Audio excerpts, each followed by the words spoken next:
some of our things, and we have many of them, in many of monasteries, in many of caves, and so on. Actually, we have also concerts in caves. We have such big caves that we make concerts in them, and that's pretty cool. So now I can talk about our economy. I know I'm not here today to talk about numbers, so I'll not be boring, fortunately. So I will talk first of all, how we face the financial crisis that everyone was talking about. And yeah, we weren't doing so good as the majority of other countries, but not so bad as the pigs, Portugal, Italy, Spain, and Greece especially.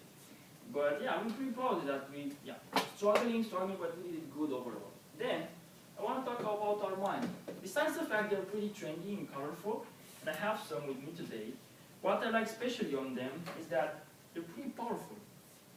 And when I say powerful, I don't say powerful because I compare them with, euro currency or dollars. But when I say powerful, and here I have around 10 crowns, when I say powerful, I mean that they're very powerful like that. And you cannot break them, and you cannot, And when you wash, you know that when it happens when you wash your jeans and you forgot some money in it, and then you cry, depends on the amount of money. Yeah. With this kind of money, it cannot happen. And more than that, just 3 countries have this money in the world, this kind of money. One is Australia, Romania, of course, and New Zealand from Claire. And I got this new update this morning. Shame on me, I didn't know. And I will show you afterwards in a break, and we can play with it. The other guys from classroom was like 2 guys trying to write them down, but they couldn't. So I challenge you guys if you can, do something with them. But with the small ones, not the big guys. I can keep it for me in case of you break one after we record. Then from the money, I can talk about the educational system. Yeah, it's for free. This is the amphitheater where I study in my faculty. And yeah, the structure is pretty simple. We have 4 years primary, gymnasium, and then high school. And universities with the Bologna system, 2 years the bachelor and 2 years the master degree. Okay, the thing that I want to talk particular about educational system, as I heard some things about how it's happening here in Denmark, is that first of all, the managers of the school are not teaching so much. Then I heard that they're investing and focusing so much on how do you feel on the school, and how, bless you, and how happy are you in the school. Of course, you're the happiest nation, I know that. But, having nice facilities, that's a different way. Our government and our society is investing more on our performances. And our system is based more theoretically, learning things and producing them. Okay, maybe it's more hands-on, like you have in the university, depends on the university you're going. You don't have so much private school, it's just government school, and it's for free. You still receive a lot of scholarship if you study a lot and you're a good student. But as an effect of our educational system, from my point of view, it's bad that it's that way, but still I find a good part of it. The good part of it, and I present you those medals. We're #1 in the Europe and 3rd in the world regarding the number of gold medals in Olympics, in international competitions, especially in the subjects such as maths, informatics, and other science. We're pretty good on that, and I'm pretty proud of this thing. Maybe you consider we're nerds, but some people need nerds, and some of them are the guys from Microsoft. And not only, I just give you the biggest example I could find.